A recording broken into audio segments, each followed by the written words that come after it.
Hello, welcome back to Much Ado About the AQ, the only AQ podcast that's called Much Ado About the AQ.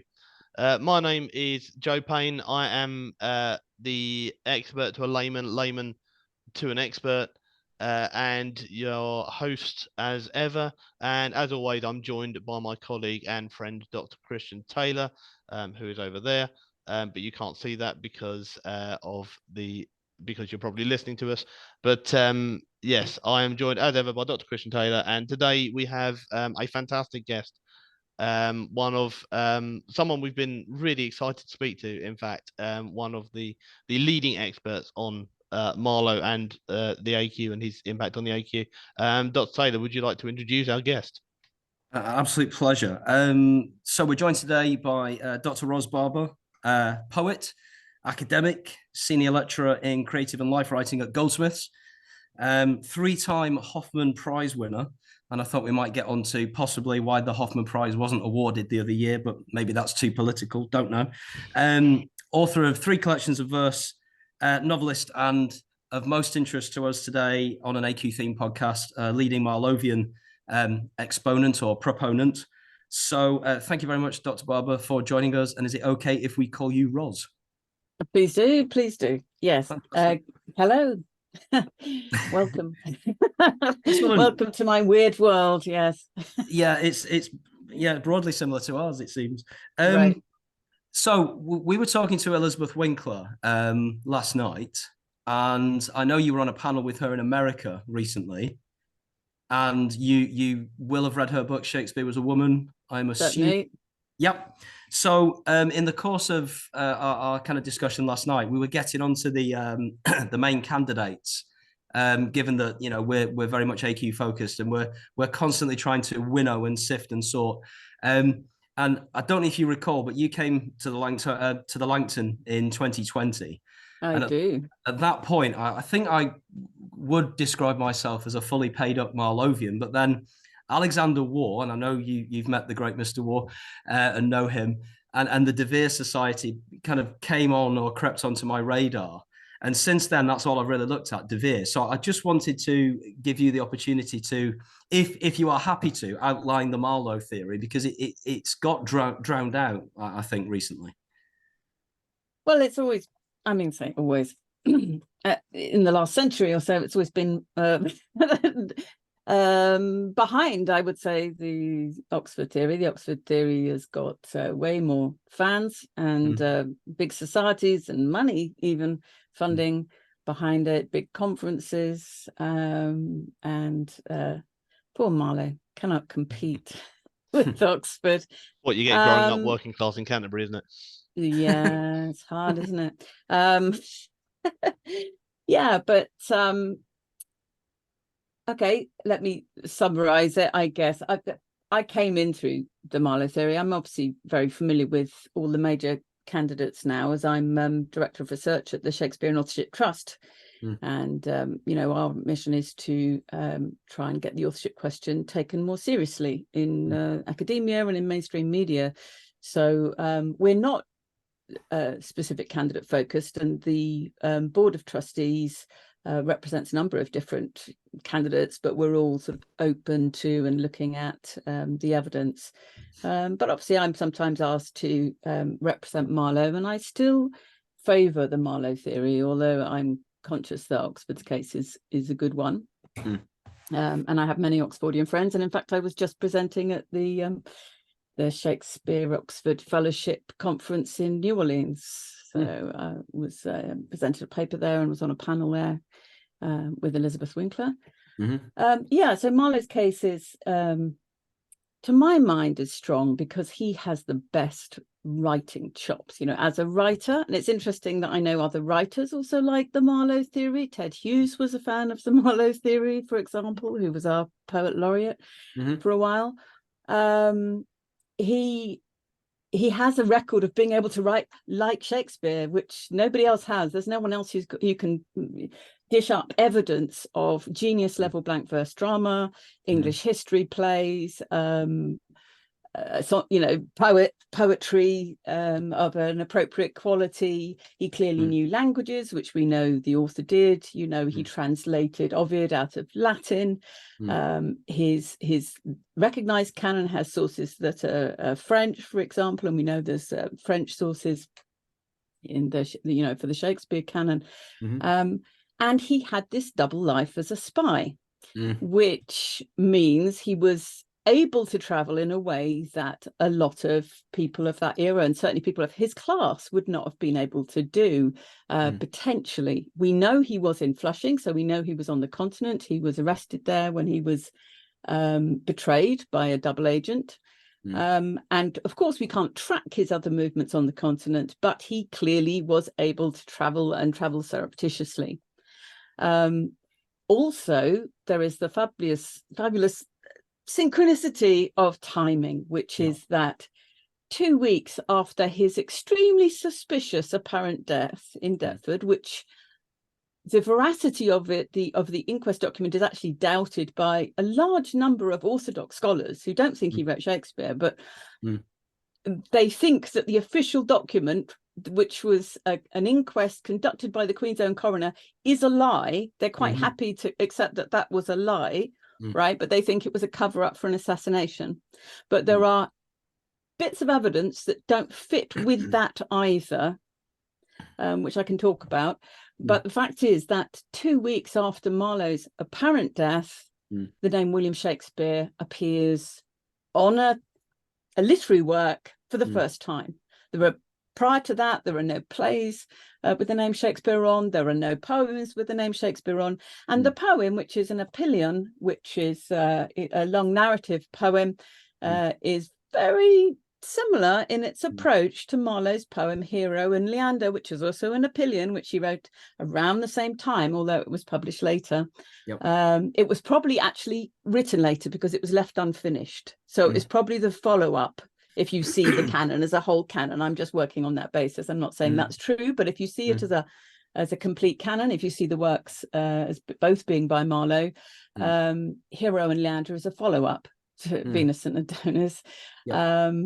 And it has many motifs in common, so that people like Catherine Duncan-Jones, Orthodox scholars, have said, oh, it's almost like they're sort of looking over each other's shoulders while they're writing, like they were writing buddies, although we have no evidence at all that whoever was Shakespeare and Marlowe knew each other. There's no record of any writing sitting next to each other, looking over each other's shoulders. Yet there are huge similarities between the two canons. So people say, oh yeah, but Tamburlaine, it's so different from Hamlet. But you're talking about a work that was written by someone in their early 20s and someone that was written by someone in their, when around 40, late 30s, 40.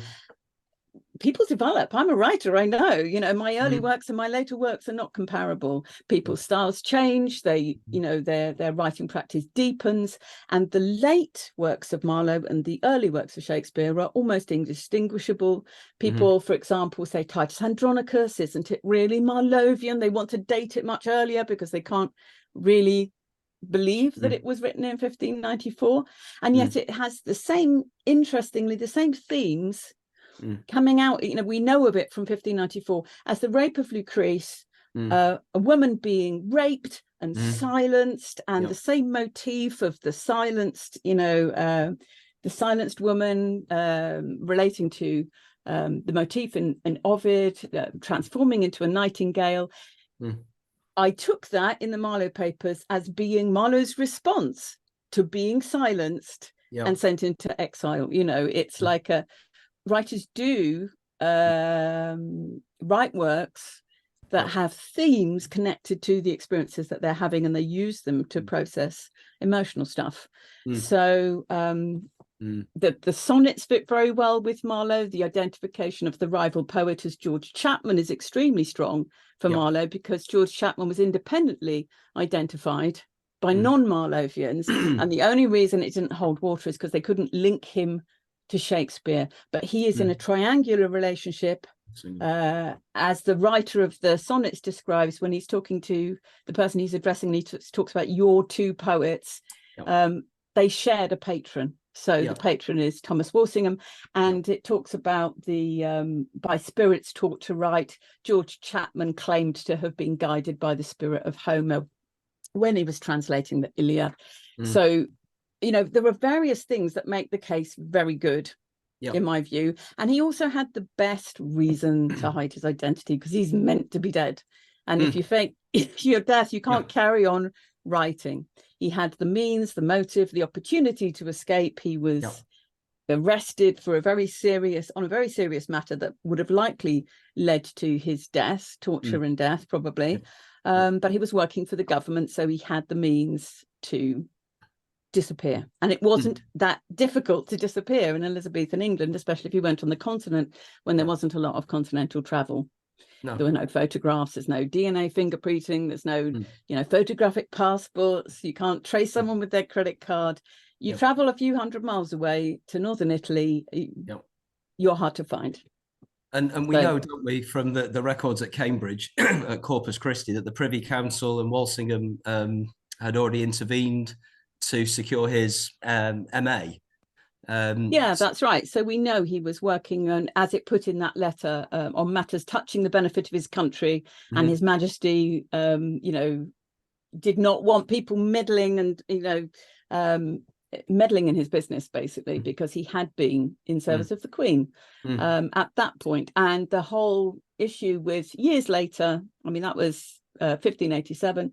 In 1592, so 5 years later, he still seems to be in government service, because when he's arrested on what is actually petty treason, a charge of coining, sent to Lord Burleigh, no imprisonment, nothing happens. He gets sent back. But his life from that point gets complicated, because that is when he was sort of basically outed by a double agent, Richard Baines, and it's Richard Baines whose note leads to his arrest the following year. So it looks like his government work really got him into trouble, and it would be not unreasonable for the people who employed him to try and get him out of trouble. You know, I mean, it would be fair, rather than have him executed when he had been doing the Queen good service. And of course, if they do whisk him off to the continent under an assumed identity, he can go on sending them information, and perhaps plays as well, which prop up the Tudor regime, you know.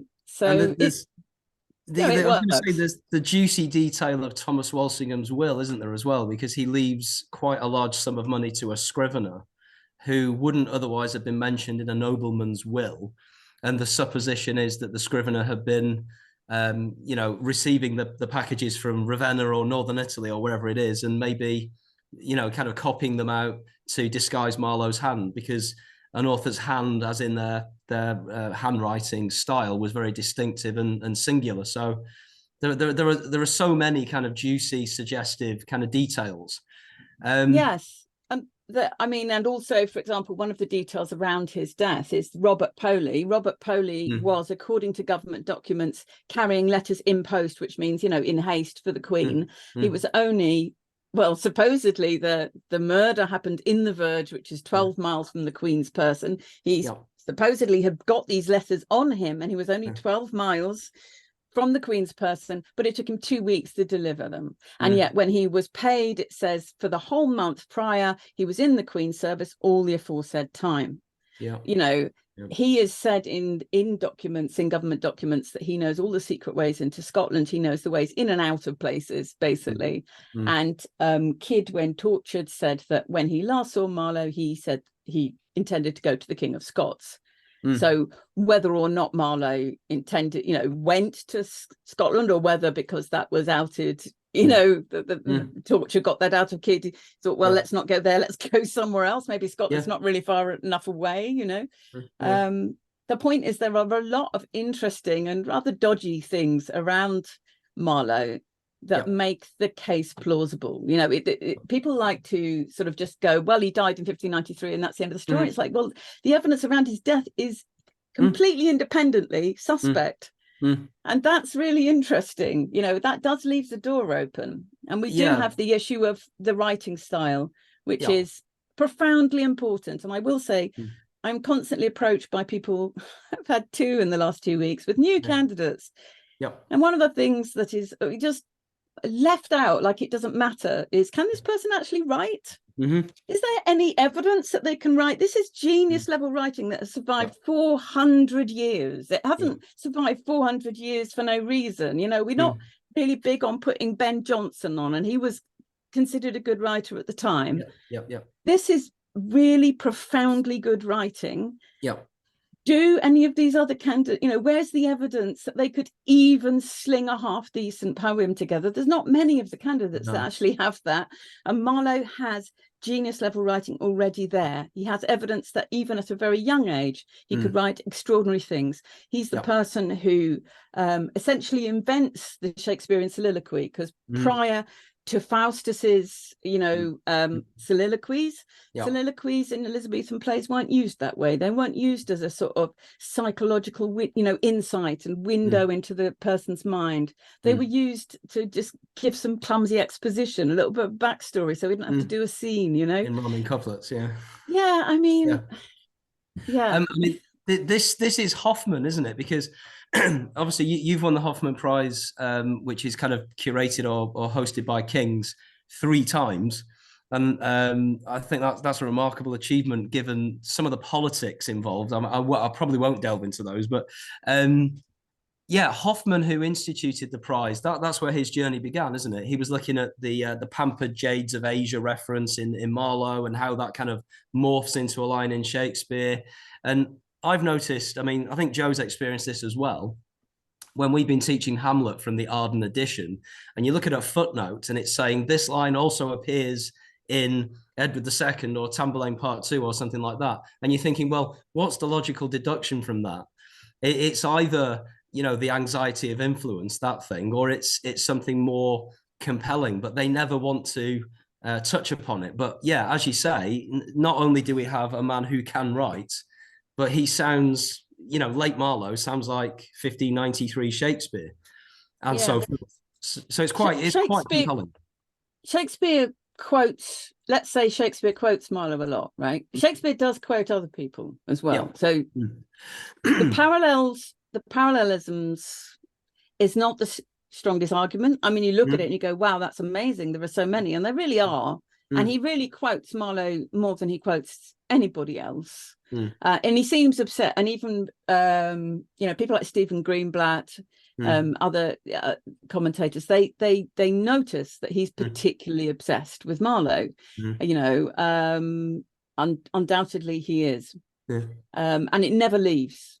He continues to be. I mean, if you look even at things like The Tempest, you know, the hero, you know, Prospero, it's the same name as Faustus. It means the same thing. Yeah, lucky or prosperous. Yeah, exactly. You know, they're both into magic. You know, one says I'll burn my books, one says I'll drown my books. You know, when Hamlet is talking to the players and saying do something, you know, let's talk about how to act. The thing he takes is a scene from Dido, Queen of Carthage, Marlowe's play. You know, there's in As You Like It, he talks, you know, dead shepherd. Now I find, obviously through the voice of you know, a character, but dead shepherd, now I find I saw of might, whoever loved, who loved not at first sight. He's keeping Marlowe's writing reputation, his reputation alive through his writing. Now, of course, you can just say he's strongly influenced by Marlowe. And so there's no proof to be found in parallels. And you also get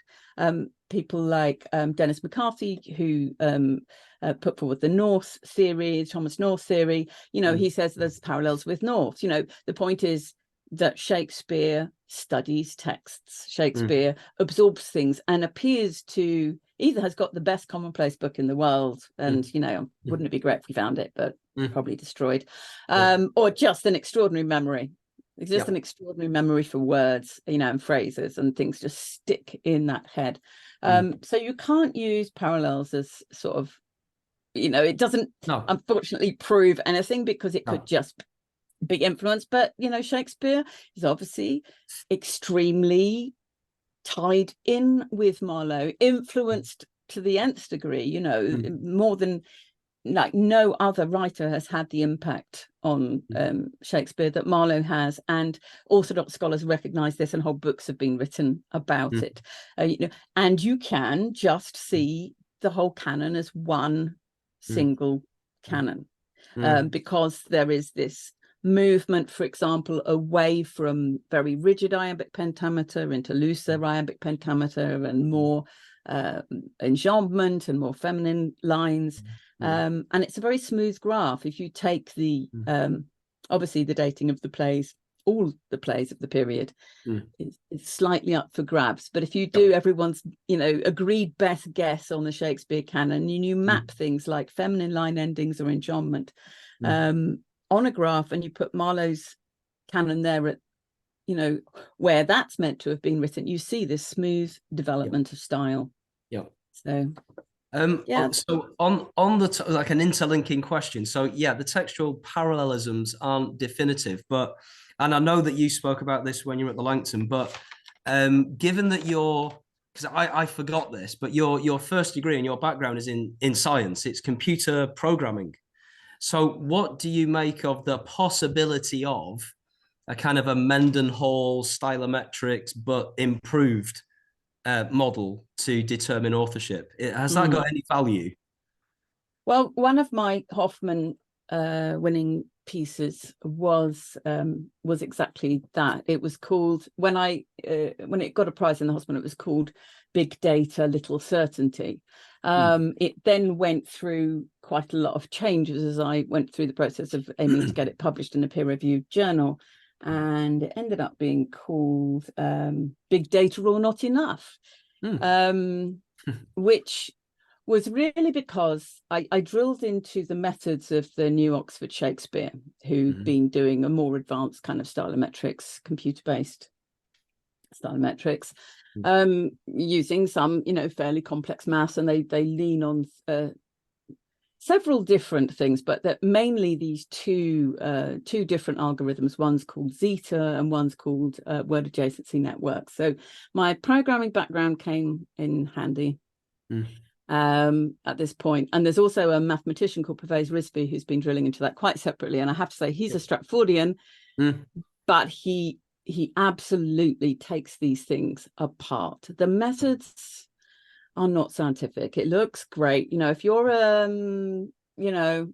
Shakespeare fan, most Shakespeare fans are not great at maths. You know, it's just that art science divide.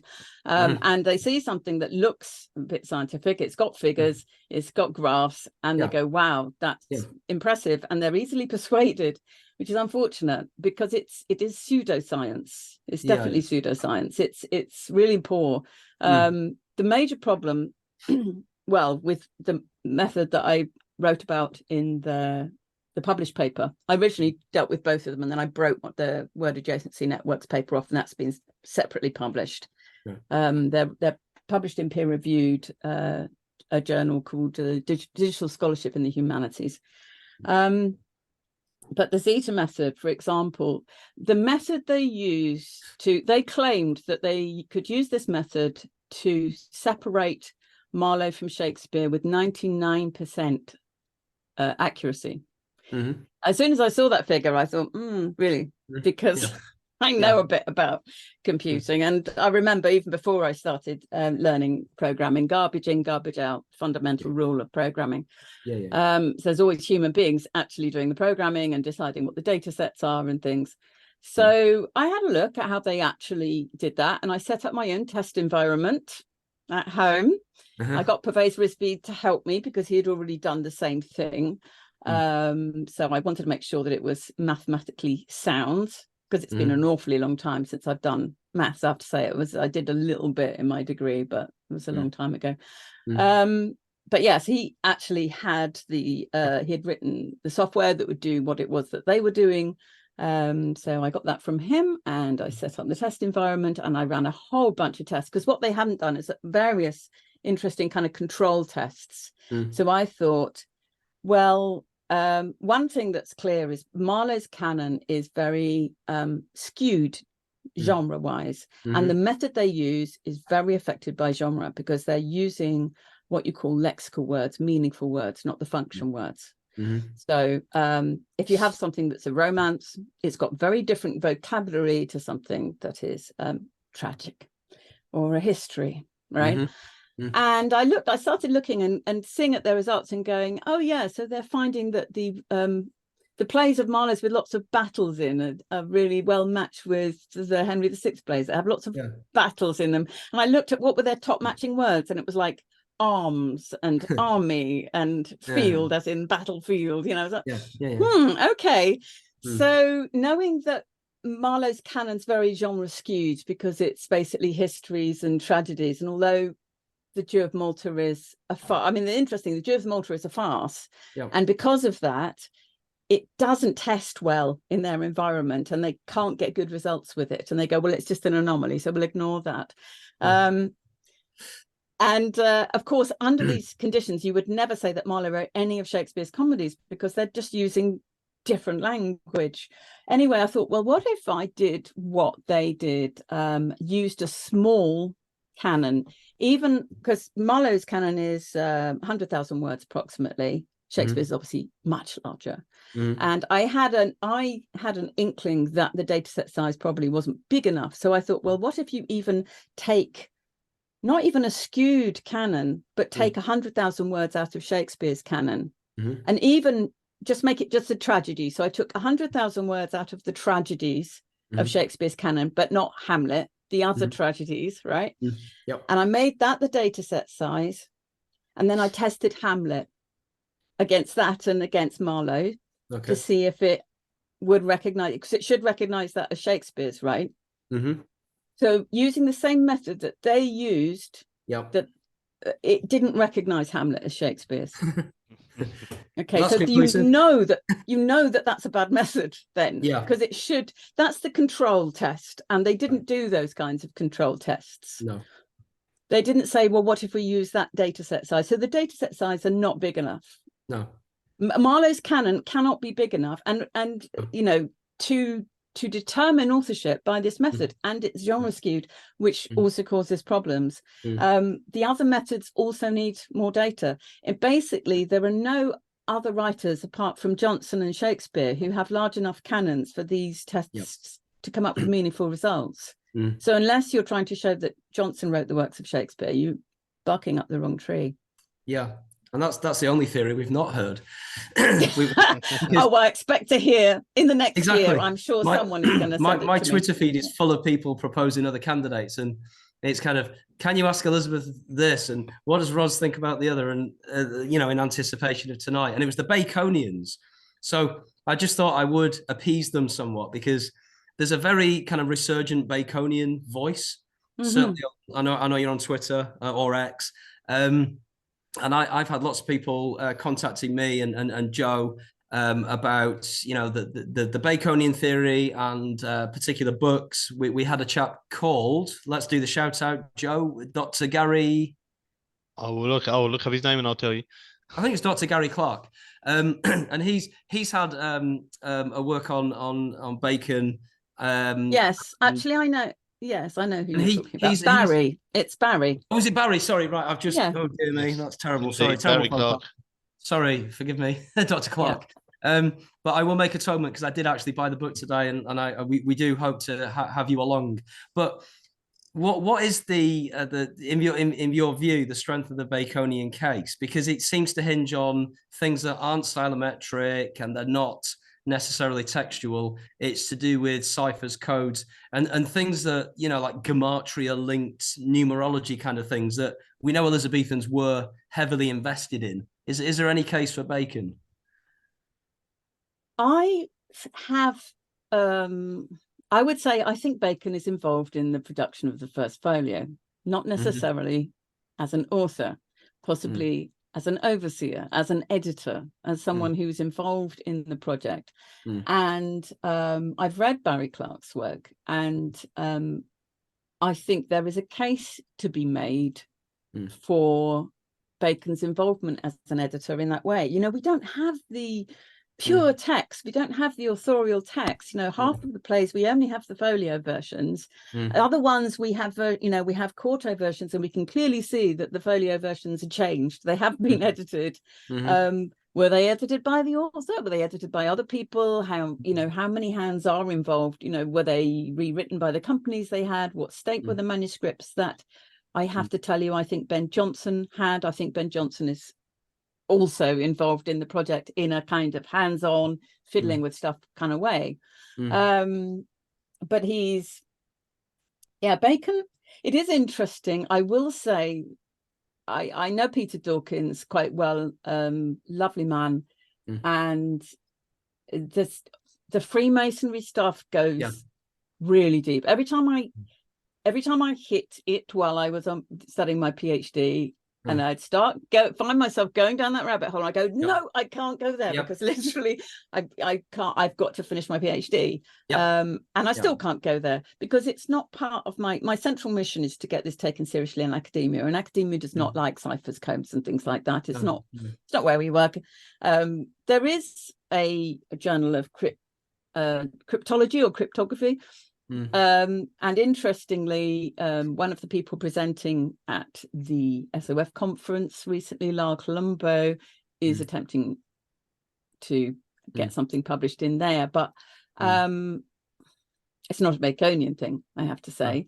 I'm kind of semi-allergic to ciphers and codes. I've been sent so many over the years, and I've seen so many people take the same text, like the sonnets dedication, and do something different and come up with something that they think proves something, and clearly they can't all be right. That's Alexander Waugh's approach, isn't it? Because he's not a Mason per his pronouncements, and he sees the Westminster Abbey Memorial in 1740, and you know, Pope was a Mason, and he sees proto-Masonry, as he puts it, as part of the whole AQ. There really is something going on there, unfortunately. There really is something going on there. The Masons are involved, as far as I'm concerned. The statue, you know, the miswritten verse on the statue in Westminster Abbey, and the finger pointing to it, and the fact that it didn't what it's meant to say, and then there's a different one in the Pembroke House, and there used to be 17 railings. If I'm right, there were 17 railings in front of the Westminster Abbey Memorial. The triple tower that is everywhere. I hadn't actually realized until very recently, and there's so much to know in the authorship question. You think I've tried to take in as much as I can in the last 15 years, and yet I still finding things that are quite fundamental that I didn't know, like on the ridiculous curse on the Stratford stone about curse be he that moves my bones. That's a replacement to the original, and the original had, like the verse on the wall, had misspellings and triple tau signs, and so it's kind of going on. I mean, occultism and the Masons. Joe, I've got a weird symbol on the screen, a signal. What's happening? Oh, and you can't hear you. Can you hear me? I'm muting myself on my mic. Right. I was just sorting out our Zoom account. Don't worry. All right, okay. As you were. Just having taken all that in and kind of touched upon Masonry, just a weird pivot away. But we've kind of had a whiff of this already when you were talking about academia and its view of the AQ, because we've read the Greenblatt and we've read Shapiro, and I'm going to do a big takedown of Professor Shapiro. I was very dissatisfied with his book, and I'm sure he'll listen to the podcast and tell me what he thinks. Not. But given the temperaments involved and the kind of the currency of academia, why is it that you can't, as I understand Joe is going to, and I know you did, conducted PhD research in an AQ adjacent field. Why is there a proscription on AQ related postgrad study, if I've got that right? What are they so afraid of if they're so dismissive and it doesn't matter? Why can't one do a PhD just on the De Veerian theory or the Marlowe theory? Well, what you have to understand is that if you're coming from a Stratfordian perspective, so let's say you are genuine, committed Stratfordian in the mold of Sir Stanley Wells, what you're talking about isn't even reality, right? You can't study, it's like saying they genuinely think it's the same as like, let's study that Mars is populated by little green men. They really think it's that, so how can you fold that in if it's not part of your reality? They're in a paradigm that does not admit that as a possibility. So you can't study it. They genuinely think it's ludicrous. Then there are people who Elizabeth managed to unearth, and I've spoken to some as well. There are academics who know the question is real and valid, but they cannot speak openly about it because it would affect their progression. It would affect their careers. It would affect people would disrespect them. I've had loads of enormous amounts of disrespect, but I don't care that much. No, I mean, it helps that I have another career.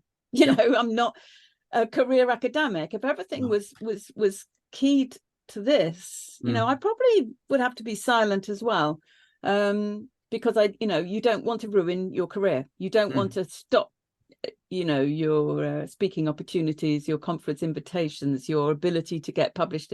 It's quite a struggle to get, for me as an out academic, to get talking about it in those terms. But it is like that because people are obviously closet skeptics, and they are not outing themselves as skeptics because it's dangerous to their career progression. And I understand that's one of the reasons why I want to get this recognized as a proper academic subject, so that people can come out of the closet and not be, not have their careers trashed. I don't think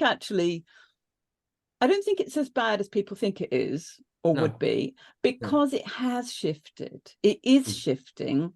I've seen a shift in the last 10 years, definitely. And younger people are more open to it. Yes, they are. We recently at the Shakespeare and Authorship Trust were invited to do a public event for the New York Public Library. We were invited by them, and the guy who programmed that is a young guy. He's younger than me, and I'm getting on a bit. But he was, I don't know how old he is, let's say early 30s or something like that, That's a good and sign. it's like, this is what we're talking about. I don't think that would have happened 10, 15 years ago. I don't think that would have happened. But there is a shift. There are more young people getting involved in this, and they are more open to it. And academia will shift as the dinosaurs die off. That's the thing. It's the same as the Max Planck, quote. He says science advances one funeral at a time, and it's the same in the humanities, where there is some kind of very rigid belief that is preventing people from progressing in a field of study, and that's what's happening here. So it will move. That's the sense we've got, because I mean, you probably got a sense of what kind of a place the Langton is. I'm allowed curriculum time to run an AQ module with the lower sixth. So they've all got copies of The Winkler, as we're now calling the book, because that's a great book. It's a brilliant book. It's such a great intro. And they're devouring it. And they're looking at somebody who, as you say, who's in her 30s. She's, a very, very kind of focused, dynamic, clever journalist, and they can relate to that. I don't know that they could. And then again, they really like our friend Alexander Waugh, but I think for very different kind of Donish, avuncular reasons, But I agree. I think there's a momentum that will just kind of force the old paradigm away. It will. It's on its way. I kind of just hope I live long enough to see it. Yeah, because what we don't want is a new orthodoxy. We just want that kind of plurality that would actually be more meaningful, don't we? We just like absolutely marketplace of ideas. It's the authorship question, and it's going to remain an open question for some time. It has to be accepted as a valid question in order for the study to be done, for it to be advanced, for us to start heading towards some kind of solution. And I think that the big danger and sort of red flags for me, where people I understand people like certainty, but it's out of the frying pan into the fire. If you just replace Stratford with your favorite candidate and go, that's it, that's who it was, and then just start speaking about them as if that's true. And then the main reason why that's really dangerous is because we are all prey to confirmation bias. And the more, if we allow ourselves to convince ourselves that something is fact and is true when it's still a theory, and they're all theories right now, then the problem is we start seeing everything through that lens. We can't even help it. It's just a sort of symptom of the way that we're neurologically wired. We start dismissing things that don't fit. We don't even see them. We don't even register. And that's why I try and stay, I have a favored candidate because I came in through that and I know that case really well. But I stay really open. I'm not prepared. People sometimes misrepresent me and say, oh, so you believe Marlowe wrote Shakespeare. And I say, I'm not going to believe anything that doesn't have hard evidence behind it. None of the candidates have hard evidence. It's all about, there is evidence that you can use to marshal, in your argument for your theory, but that's as far as any of them go at the moment. And I don't want to close that down. Unless there is some hard evidence, then maybe I'll think about it, but I want to stay open. I want to be able to take in, without just dismissing out of hand, anything new that comes up. I want to, anyway, I'll tell you what it is. I don't like to be wrong. So long as I stay really open, right, then I'm not going to be wrong. Stay on the fence, you won't fall off. That's it. I was going to say... I'm committed to the authorship question, but it is really open, and it can't, we need it's such a big field of study. We need at least 50 years, I would say, people piling in. Very dedicated, full on academic study in this area, at least, before we can start narrowing down to, this looks good, that looks good. We need to be able to go into archives that haven't been explored. And the reason why they haven't been explored is because all the funding's gone towards the Stratford theory, which, some would not call a theory, but I do. We need people with the right skills to go into the right archives and have a look for stuff, because there is going to be stuff that, I don't know if it will be deciding stuff, but there is stuff to be found on all the other candidates. New documents were found about Marlowe, while I was doing my PhD in the Public Records Office in Kew, which is the official inquest. The official inquest was found by Leslie Hodson in 1925, wasn't it, or something? But new documents were found that were, there was a publication in 2007 of 2 new documents relating to Marlowe and his time in London, which I think is like, well, wow, that was just sitting there. What else is there? Well, we are in the process at the Langton, all this kind of shameless self-publicity about the school, but we are, because obviously you and I are on in the Marlowe Society, and we're on the committee and whatnot. And what's currently afoot is we're moving the Marlowe Library at Faversham to the Langton, to the Tong Centre. And I have been told that apart from all the catalogue books and framed kind of paraphernalia and whatnot, there's a mystery box. That's all that Joanna Le Bon told me. There is a mystery box. So is it kind of Latin stuff? Is it stuff from Kings? Don't know. But I take your point that it's got to be interdisciplinary. No one can own it. Everyone's got to share, and then we could get somewhere with it. I was going to, Joe, do you want to jump in at any point, because I am just waffling otherwise? No, I do agree. I think our greatest aim, really, and the point we do this podcast, because we, as skeptics, Stratford skeptics, want to be taken seriously. We want people to say, yes, this is a genuine question that should be asked by academics to other academics, and it is something that should be studied, without necessarily claiming any great academia of my own. I can see that it's an important question and something that we should be asking. But you don't get that from the other side, not to be too adversarial, but there's always that pushback, isn't there? The other side don't engage, so we're left to talk to one another, aren't we? Well, it's interesting when they do engage, it doesn't always go very well, and I think that's why they choose not to engage, because I've had some engage with me, and well, they weren't that crazy about the outcome, so I couldn't believe you had a debate with Sir Stanley Wells and Paul Levinson, and if I've got the correct narrative, I might not, but he didn't really know who you were, and certainly wasn't prepared for so robust a rebuttal And we've watched that because I think that is still on YouTube. Yes. It is. Yep, I've seen it. And it is just a demolition job, isn't it? I mean, I'm sure you didn't intend it that way, but they need to do their homework, don't they? They never do their homework because they're so sure that they're in charge of the facts, and that anyone who doubts Shakespeare is obviously a loony, you know. So I think the problem with that was they it was interesting. There was a live, I wish the live thing had been recorded. There was a live event first in Stratford, and that was even worse for them. It was worse than that. Yeah, it was quite extraordinary because they really weren't expecting it. It was like I had a book out, they had a book out. My publisher arranged for me to do this joint event with them. And I guess they thought, you know, it was the Marlowe papers. They thought she's a novelist. I think they underestimated me in a number of ways. And I did loads of debate prep for that. I mean, I was really nervous because they are, you know, they were head honchos. I'd literally just finished my PhD. And I made sure I had everything at my fingertips, kind of thing. And then they were extraordinarily unprepared, underprepared. They had no idea what was coming for them. And I didn't mean it to be so bad, but they were just saying the most ludicrous things that I could immediately overturn. And after that, they did try and cancel the the proposed webinar that was happening. And Paul Edmondson came up to me and he said, I don't suppose you probably want to do the webinar now. And I said, oh no, I'm really looking forward to it, Paul. I can't wait. Let's go. I think that seems to me what happened when Jonathan Bates and Alexander Waugh debated.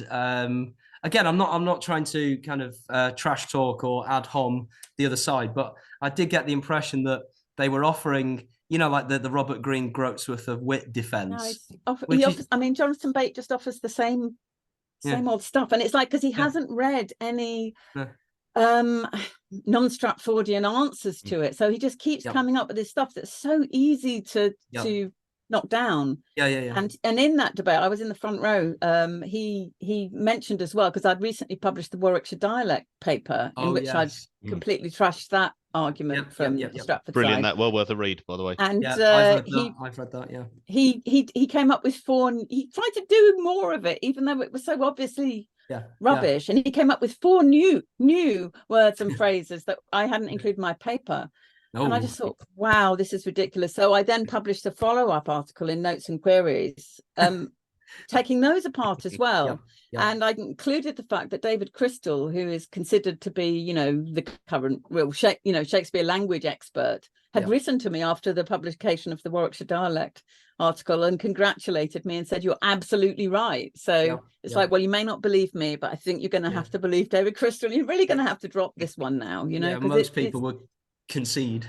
It is a poor argument. I read your article in the Roger Stripmatter book, which is called, one second. He's gone up to find it. Shakespeare. Sorry, the Shakespeare authorship source book. And I remember reading that and thinking, well, even I had assumed that there were Warwickshire names and place names and kind of, there's nothing there, as you say. It's just it's a load of nonsense, which is very sad because it's such a main plank for their argument. But I thought that was a brilliant read. I really enjoyed it. Well, I just thought, honestly, they kept making these arguments. I thought, what's the basis of this really? So I like to drill in. I like, at the same time as going wide and trying to cover as much ground as I can and trying to understand the whole argument and all the evidence that's used by the various factions. They are sort of factions. I do like to drill down deep into the core arguments and go, what is the basis? Because I do want to know what are their strongest and weakest arguments? What are our strongest and weakest arguments? We should drop our weakest ones. That's why I critique our side as well, sides. My husband says, you shouldn't use the word sides. You shouldn't use the words opponent. You know, it's like, and no, he's got a point because, it's adversarial enough without that kind of language. But I want to encourage people not to lean on the weak arguments that are easy for them to knock down, you know, like don't mention the sycamores. That's a rubbish. The sycamores outside the Verona Gate. That's one of my favorite theories. Drop it.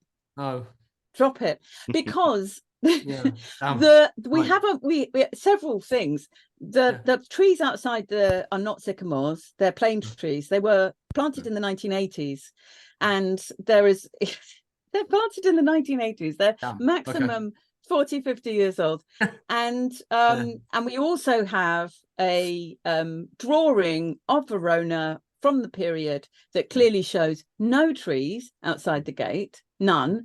And there was at that time, because these principalities were always warring with each other, there was a strict edict where you couldn't have any trees outside the city gates, obscuring your lines of sight, stopping you seeing enemies come. So it's just not true. Okay. Don't use it. Right. Damn. Duly noted. Well, exactly. I'll go off and kind of ponder that and kind of change some PowerPoints. Reconfigure. Yeah. It's really, it's important. It's important to be humble about this and recognize that. I mean, until I drilled into it, I might have used that, Yeah, I got that from Alexander Waugh. There you go. I'm just going to blame him. Yeah, well, we all got it from Richard Paul Rowe, and his book on Shakespeare in Italy, a really good book. Yeah. But about half of what it says in it doesn't hold up. Right. And then some of the things he says, absolutely fantastic. So I've kind of gone through each piece, drilled into it, looked underneath it. It's all part of my project. I'm doing, it's sort of still on hold at the moment, but Shakespeare the Evidence, the whole point of Shakespeare the Evidence is to take every single piece of evidence that is used by Stratfordians and non-Stratfordians and see the way that it's used and the arguments made, and then see if that holds up, so that we can determine whether an argument is good or not, whether a piece of evidence is useful or not. Right. And that was where I started going into the Italian evidence, and that is one of the things that doesn't hold up. And I think we need to say, yes, that doesn't hold up, but this is really good, so just focus on the strong arguments. Let the Stratfordians, if they don't want to do their homework, focus on the weak arguments, their weak arguments. Absolutely. We need to know where our strengths and weaknesses lie, and we need to not put forward easily disprovable things. Well, then we come in from a kind of weaker position in that we are not the accepted stance anyway, so we need to have a strong one. Yeah, so as I said in the presentation that I did at New Orleans, which will end up on YouTube, I'm sure, at some point, we have to be like a woman in a man's world, like wherever you're coping with the dominant force, when you're not part of it, you have to be 10 times as good, so we have to, their scholarship can be shoddy. We can't afford for our scholarship to be shoddy. We really need to drop shoddy scholarship. We need to be really good in order to make some impact on the orthodoxy. We can't, we have to be super careful about everything that we put forward. Yeah, I mean, we picked up on that, Joe, didn't we, when we were talking to Elizabeth, and we'd already kind of read into the background to her book, which was the Atlantic article. And it wasn't just the blowback, it's the way they focused on her in a particular way, singled her out. Basically, the inference was, who is this woman? Why does she have an opinion? She's just a journalist.